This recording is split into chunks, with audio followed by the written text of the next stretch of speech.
মানুষ তার জীবনে প্রথম দিকে অনেকটা খারাপ সময় খারাপ পরিস্থিতি কাটিয়ে তবেই সেই সুখের সময়টাতে পৌঁছয়। জলের তলে পাহাড় ছিল, লাগলো বুকের অন্দরেতে, মুহূর্ত থেকে পাঁজরাগুলো কাঁপলো উঠে আর্তরবে। অনেক সময় আমাদের সমাজে কিছু মানুষ থাকে যাদেরকে আমরা প্রচন্ড পরিমাণে বিশ্বাস করি। আমরা ভাবতেই পারি না যে সেই মানুষটা আমাদেরকে ঠকাতে পারে, আমাদের সাথে কোনো প্রতারণা করতে পারে। আমাদের সাথে প্রতারণা করে তখন আমরা এতটা কষ্ট পাই যে সেই কষ্টটা আমরা সহ্য করতে পারি না। আমরা যে মানুষটাকে সহজ সরল ভাবি সেই মানুষটা আমাদেরকে যখন ঠকায় তখন কি আমরা সব থেকে বেশি কষ্ট পাই। আমাদের বুকের ভেতরটা আর্তরবে, দুঃখে কান্নায় রিরি করে ওঠে, আমাদের চোখের থেকে জল বেরিয়ে আসে।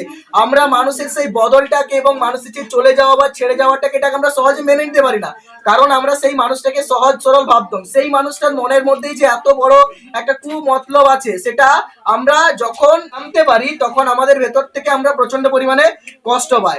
তাই নিয়ে কি সবার সঙ্গে ঝগড়া করে মরতে হবে? অর্থাৎ কেউ আমাদেরকে ঠকাতে পারে, ছেড়ে যেতে পারে, আমাদেরকে কষ্ট দিতে পারে, বলে কি আমাদের তার সঙ্গে ঝগড়া করা উচিত? সেটা কখনোই করা উচিত নয়।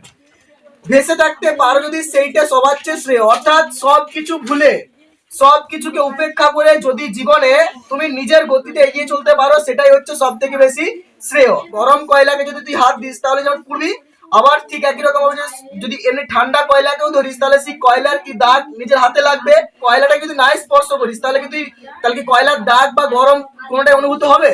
হবে না। ঠিক একই রকম ভাবে বলেছে যে মানুষ কষ্ট দেবে, অনেক যন্ত্রণা দেবে, ঠিক আছে,